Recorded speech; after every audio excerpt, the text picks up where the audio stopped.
Okay, so in the previous class, we were discussing about various approaches to leadership, right?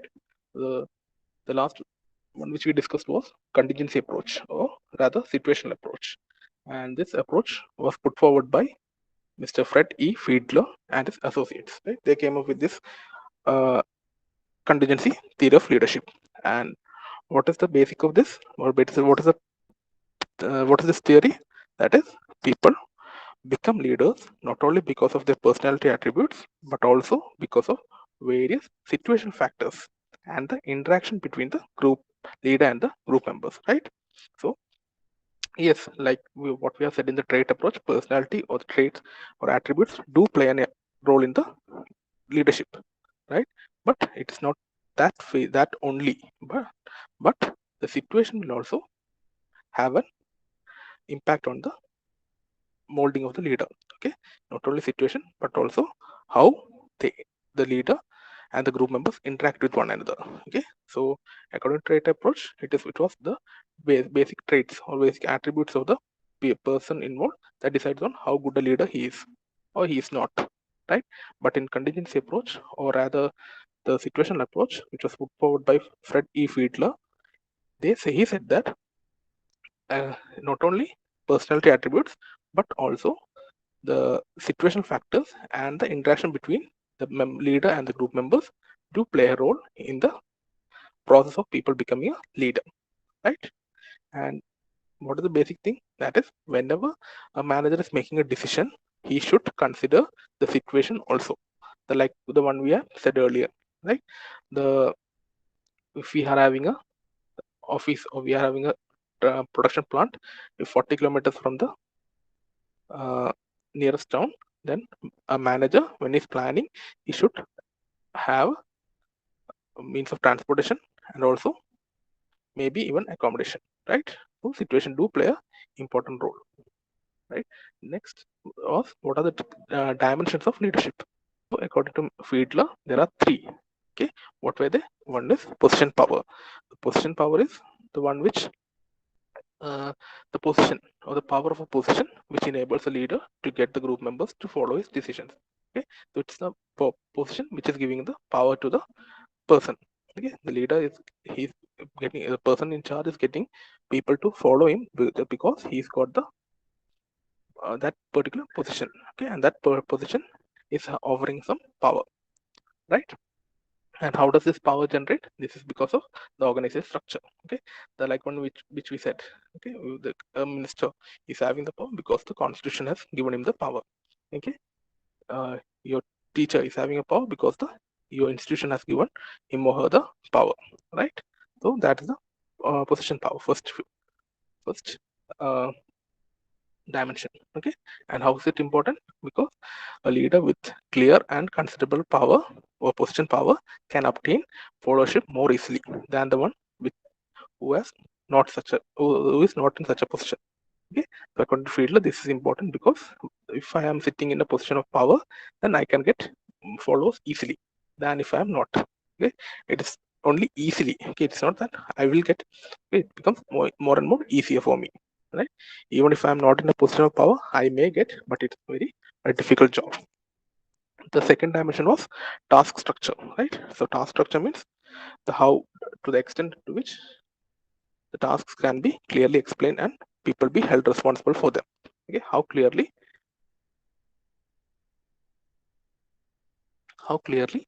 the task can be explained and people held. So the example for a pen, right? Prepare pen, prepare 100 pen, prepare 100 black pen, right? All these three things, uh, the end result is pen, but the more and more clarity comes in, then I can hold people the more I can hold the people responsible, and also I can have a measure of their performance, right? If I am asking you to prepare 100 black pens, then if you are not producing 100 black pens, that means you are not up to the mark. Okay, if you're going beyond that, so you're above that, you're better than that, right? So I have a means of measuring the performance also. So that is second dimension, that is task structure. So how clearly the or the extent to which the are explained Okay? So that makes it easier to hold people responsible, right? The third one is leader member relations. So leader member relations means in here what happens is according to Fiedler, this is more important because the first two, that is position power and task structure, this is given to me by the organization, right? So organization is giving me certain authority, so that is what is happening in, or that is what is translating to position power and my task structure. Okay, but the leader member relations, it is cultivated by me. Okay, which is cultivated by the leader himself, right? So it depends.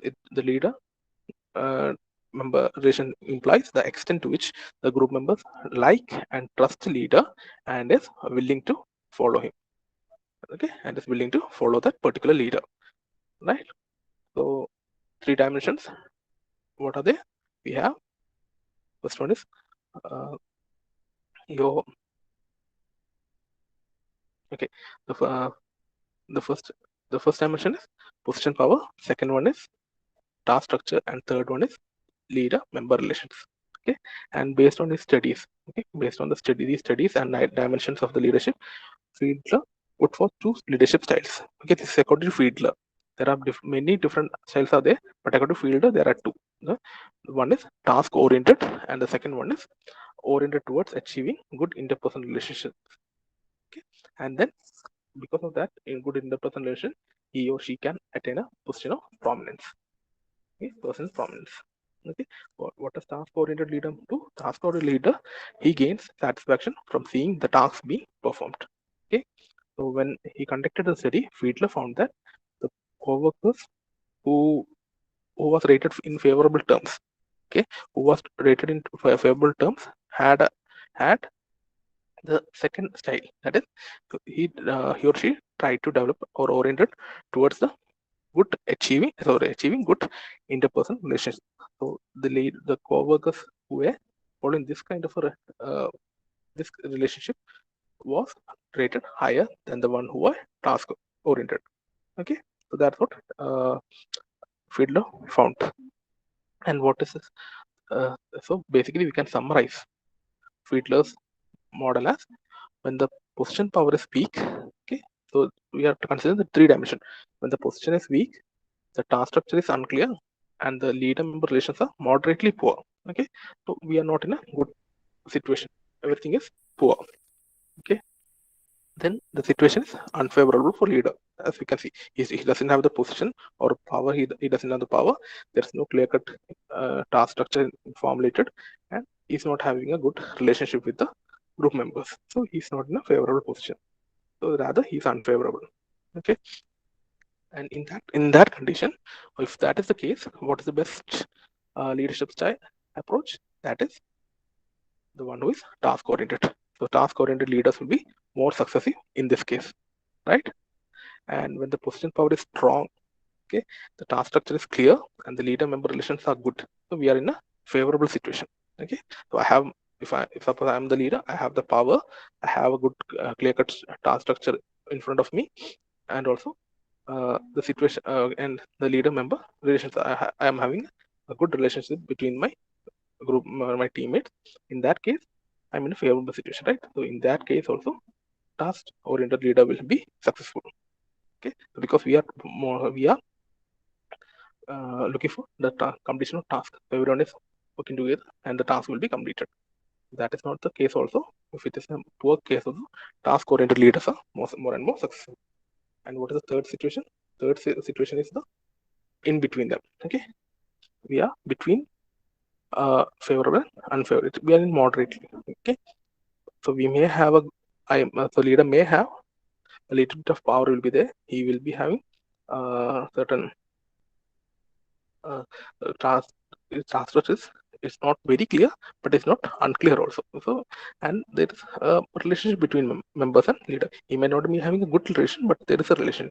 In that is the case, then he can the relation oriented leader will be more effective. Clear? So this was about Fiedler's contingency theory or Fiedler's situational approach. Okay. So the question might be about the theory itself, about the dimensions about the leadership styles, right? Clear? So that's what we discussed in the last class. And today what we're going to see is what are the leadership behavior and styles. Okay, how should the leader behave, and what are the different styles? Okay, there are numerous styles. We have to see only three. Okay, so first one is leadership behavior. So what are the good characteristics in a leader? We had said, okay, while doing the trait approach, he should have the drive, right? That's personal character. He should have the drive. He should be honest, and he should have integrity. It's leadership motivation. It should be for whether it's for power or not, right? Then he should have cognitive abilities, his cognitive abilities, his understanding of the business. All these things were important traits for when we are looking for a leader. What are the behavior traits? Okay, the first one is selflessness. Okay, a good leader should be unselfish. Okay, first and foremost thing. So you can relate them, right? A good leader should be unselfish. Higher the ideals, higher the degree of selflessness, higher the potential of effective leadership. If the leader is a selfish one, he will be not a good leader. If he doesn't have good ideals, okay, he will be low in selflessness and he will be a bad leader. Okay, so whenever we are doing, we said honesty and integrity, right? Honesty and integrity is a factor. So if he is more and more ideal person, ideas, he's having good moral. Okay, if his moral is good, then he will be more and more selfless, right? And his leadership will be also, will be potentially a good leader also, right? So first one is selflessness. Second one is character. The character means his courage. Okay, whether he is ready to take up the responsibility or not. His determination, his initiative.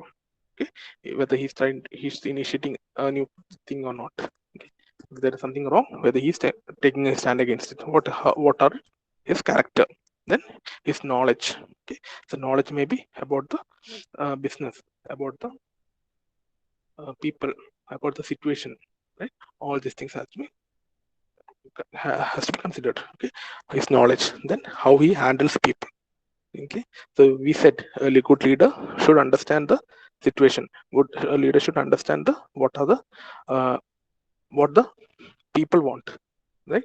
And what does the people want? And whenever he's making a decision, that decision should reflect what the people wants. Okay, so if the people is whenever he's doing, so like we had to set an example, right? So there may be a person who is interested in, or rather he wants to develop himself as a graphic designer. Okay, and there's a person who is trying more and become a coder. So whenever project comes, both of them will be having same education. Okay, both of them will be same, but a leader should understand that this person is more and more interested in graphic design. So whenever a project comes, he should do what? He should assign the person, that particular person, graphic design. So he will be happy. He'll be given, getting a chance to develop himself. So he'll be putting more and more effort, right? If the leader doesn't know that and he assigns that person a coding job, he will be able to do that, but his level of effort will be less than what it would have been if he has given the position of the graphic design, right? So handling people, so that has to consider. His leader should always understand. Okay, he should have empathy. He should understand what the people is asking for and make a decision accordingly. Okay, then communication. So communicate and listen to ideas, right? So leader should be able to communicate, and he should be open to listening to ideas, right? He should not behave like a radio. Okay, only from leader, nothing to, right? You say, right? So because a leader should always be open to getting ideas from the subordinates. Then only he can be successful, because a leader may not have expertise in everything. He may lack some way, but that should be uh, mitigated in by taking help from the subordinates. Okay, so he should be open to getting ideas from the subordinates. Okay, so what are the leadership? What are the good characteristics of a good leader? So don't get confused. Okay, so when we say the drive, his self confidence, then his leadership motivation, Then what was the cognitive ability, strength, the courage, all these things. They all this is considered. So it's that was equal to trait approach. Okay? Uh, what are the qualities needed in a leader? Okay, what we are saying now also is it's almost the same thing, but in different words. Okay? So he should be selflessness. Okay, he should have a good character. Character means he should have courage. He should have determination. Like what we say in drive, right? He should take initiatives. Then he should have knowledge, the cognitive ability, understanding of the business, right? Then handling of the people, communication, right? So these are the leadership behavior. So this is how a leader should behave. Okay. Yeah. So then what are the different leadership styles? Okay. So there are numerous leadership styles are there, but we need to focus on three. Okay. The first one is leadership based on authority. Okay. They will have subdivisions. Okay. The first one is based on authority. The second one is a managerial grid, and third one is leadership as continuum. Okay. Three approaches, three leadership styles. Okay. So first one is based on authority, leadership based on the use of authority. So here what is how the leader uses his authority. That will depend. That will determine what kind of a leader is, or rather, what is his leadership style, right? So leadership based on the use of authority. Okay. So basically, there are three types. Okay, three styles of based on the use of authority. So there are three basic styles based on the use of authority. Okay. The first one is autocratic leadership. Okay. Autocratic or authoritarian, we'll say. Okay. Autocratic leadership. So autocratic means we are seeing, right? There will be a king, he will decide, and people have to follow. That sort of relation. We say that is an autocratic empire, right? Autocratic means there will be a king, one single person. He will be one who is making all the decisions, and people will have to follow that. So similar to that, autocratic leadership. In this style, in this leadership style, the leader has the supreme authority in decision making. Okay, so fine. Ultimately, what he says goes. Okay, it may be the leader is the supreme. Right? So leaders make decisions and announces it. Again, there's no consultation. There's no input from anybody. So leader is someone who's making decision and say, okay, you have to do this. Find it. Nothing more, nothing less. You have to do that. Okay, the leads by the ability to withhold or give rewards and punishment. Okay? And how does he work? How does this work? Okay? If you are able to do this, you will be rewarded, and if you are not, you will be punished. Okay, that's the thing. The principle, right? How the we say autocratic leaders are, right? So what happens in autocratic leadership? In autocratic leadership, the leader is the supreme one. Okay, he's the supreme authority. So he has got ultimate power. He's the one who makes decisions. So he has got the supreme authority in decision making. So he makes decisions for all. Okay, and how does he do this? He takes his decision. Okay? He makes the decision and announces it, right? And how does this work? This system works by the leader the ability to withhold or give rewards and punishment. Okay, so he may reward the person who does what he says. He may punish the person, or rather, he will punish the person who does not.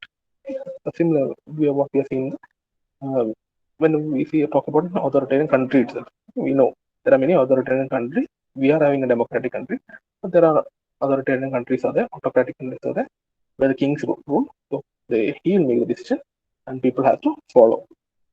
Right? The subordinates have no role in decision making and have to obey the leader. Right? So this is what a autocratic leadership is. So subordinate is got no say. Okay. So if suppose in our pen company, okay, if the leadership style is autocratic leadership, the leader may say, okay, by the end of the day, everyone should make 500 pens. Right. So whether is it possible or not, leader doesn't have to bother. What he does is he gives the order. Okay. We if you guys recall, we said something about power, responsibility, and authority, right? So here it's the same thing.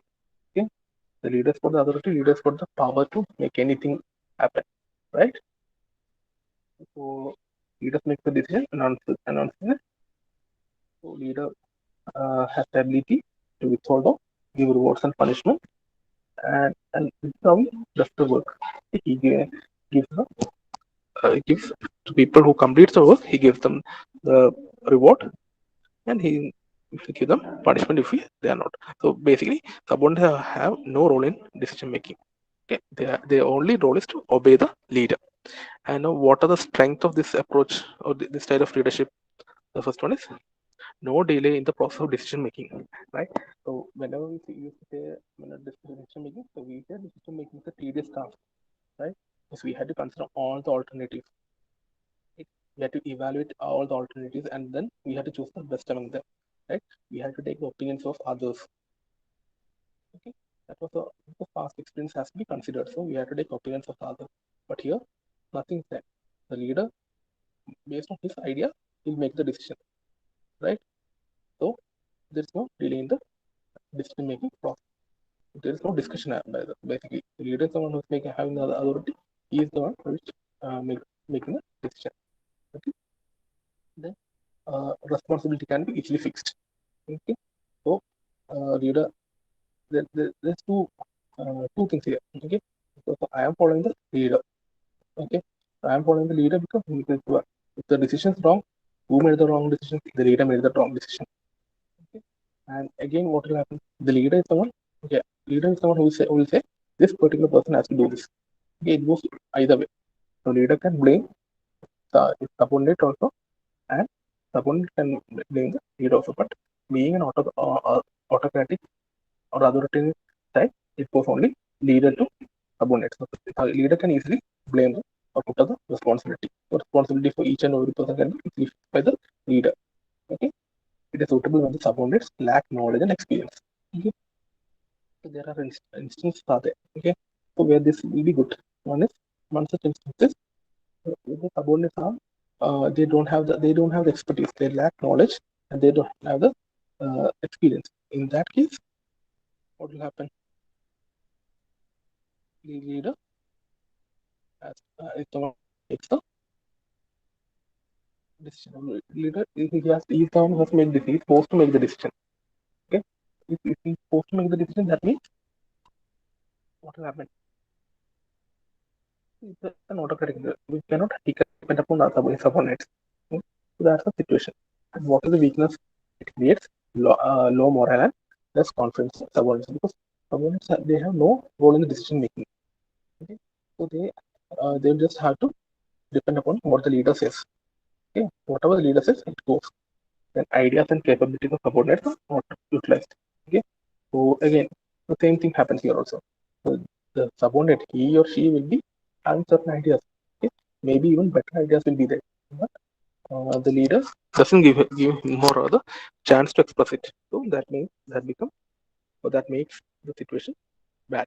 Okay, so morale will be down. Also, good ideas and capabilities of subordinates are not utilized. Okay, so that is the first. Okay, so different style of leadership. One is based on the use of authority, and based on use of authority, we have autocratic leadership. Okay, so autocratic leadership means leader is the final. Okay, he is the one who is ultimate power. He is the one who is ultimate. He is the one who makes the decision. Right, and subordinates have no role in decision making process. Okay? They will just have to obey what the leader says. Okay? What are the advantages or what are the strength of this leadership approach? One is decision making is very quick. Then the responsibilities are easily fixed. Then if the situation is that the subordinates doesn't have the experience or they lack the knowledge, the leader will have. This type of leadership will be best suited. And what are the disadvantages? Disadvantages, the morale will be low, right? Morale will be low because they don't have any, the subordinate don't have any role. Okay, they have to just obey the leader. So their self-confidence will be low and their morale will be low. And ideas and capabilities of subordinates are not fully utilized in autocratic leadership. So all these things are generally you can write based on term itself. right? The second style is that is based on authority of use or use of authority. The second style is democratic or participative leadership. Okay, democratic or participative leadership. So, democratic, it's democratic. So, democratic means or everyone involved is has say. We are having a democratic country, right? So we have the power to select who governs us. Our government is selected by us, right? So that's the democratic situation. So in this style of leadership, the leader consults with the subordinates and encourages their participation. Okay. So what happens? The leader will consult. Okay. The leader will consult uh, subordinates. Okay. And encourage. It's not only that, but he will encourage. Even if the subordinates are not ready to or not willing to participate or give a suggestion, so please you can decide. They will have they might have this kind of an approach. Okay, say you are the boss, you can decide. You whatever you do, it will be correct. If even if the subordinates use that kind of approach, the leader will not allow it. He will say, come on, I need your inputs also. Okay, that kind of leadership is democratic or participative leadership. So the leader develops a strong teamwork, right? So a strong team will develop. Now, what are strengths? Creates job satisfaction and increase morale of the subordinates because they feel they are important. Okay, subordinates feel they are important because their voices are being heard. Okay, they are given a chance to give their ideas, right? So it creates job satisfaction and increases the morale of the subordinates. Then helps to develop a positive attitude, right? Everyone will be happy there because their voices are heard. So they will generally, if the morale is high, attitude will be positive also, right? Then what are the weaknesses? The weaknesses, it is time consuming and it delays decision making, right? Because everyone will have their opinion, so everyone's opinions will has to be heard,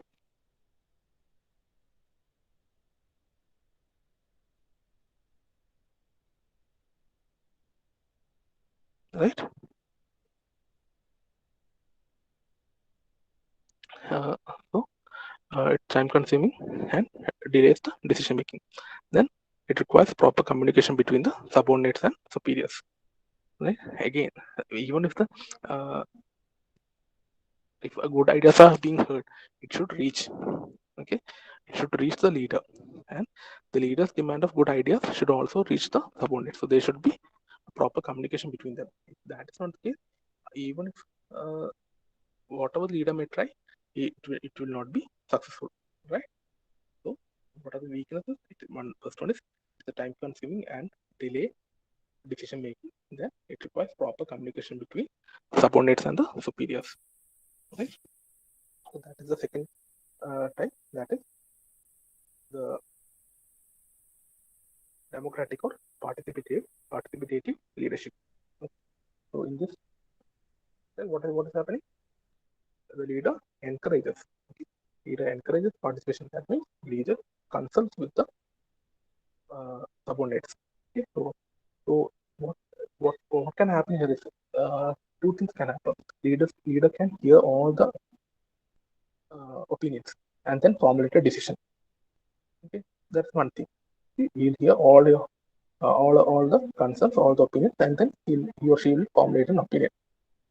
The other thing is, leader might have made an opinion, okay, made a decision, okay. He will not implement it, but he'll listen to what people have to say, okay. Then he may or may not modify the decision, okay. He'll listen to what people have to say, and then he'll correct it. Okay? If needed, he makes an adjustment. So in the first case, the leader said, "I need 500 pens." Right? Done. You have to prepare 500 pens. In the second case, what will happen? Leader will discuss with them. There are two scenarios. The first scenario, leader will discuss with them. See, we need to prepare pens. How much of the pens can we prepare? Can we prepare uh, uh, like 300? Can we prepare more? Like that, we will have a discussion. Right?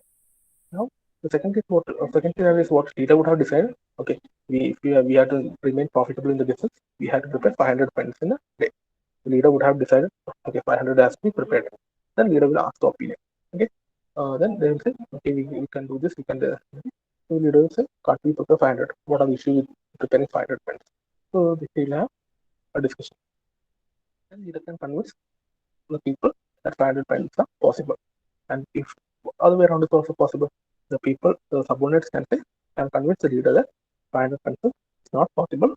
We have to see. Okay? So leader may come down, the office demand of 500 to maybe 400. 400 is possible, right? If leader is convinced, he may change decision. So that's what a democratic. So we are participating, right? So if because such a process of decision making, it's a good team. Okay, good team is there, and the morale is also high, right? So it will create good satisfaction, and overall there will be positive attitude. And what are the weakness? Weakness, it is a time-consuming process and requires proper communication. Like the third approach is free reign. Free reign means you're completely free. Under this leadership, complete freedom is given to the subordinates. Subordinates can do whatever they want. Okay, and what does the leader do? The free leader uses power very little. Okay, sometimes he may not use it at all. Okay? Basically, at a minimum power will be used by the leader. Okay, sometimes zero. Okay, and what happens? Subordinates get a higher degree of subordinates get a higher degree of freedom. Okay, high degree independence. So what will happen? What happens in this kind of situations? The superior frames the policy and gives full freedom to subordinates to implement it. Okay. So the policy is this thing. So how can we this be done? Right. So that is given to the how can this be done? Okay. The implementation will be done by the subordinate. Okay. But the problem is this kind of approach is not suitable for every situation, every kind of organization. The creative business, right? We have the creative business, right? In that kind of situation, free reign is possible. Okay. Whenever we are designing an art, okay, an advertisement company, the or the leader will say, okay, this is our policy, this is what we have to do. We have to prepare a commercial for pen. Okay, this is our budget, and you can do whatever you want in there. Okay, so the director or the creative head they will discuss and stuff and they will formulate a procedure. Okay, this kind of leadership style is suitable only for creative businesses. Okay, it's not suitable for all sort of businesses. Okay, now what are the strength of leadership? The strength is full utilization of the abilities of subordinates. They are given ultimate. They are given the ultimate power. They can decide. So their abilities are completely used. So again, they'll get job satisfaction. Morale will be high. Okay, what is the problem with this?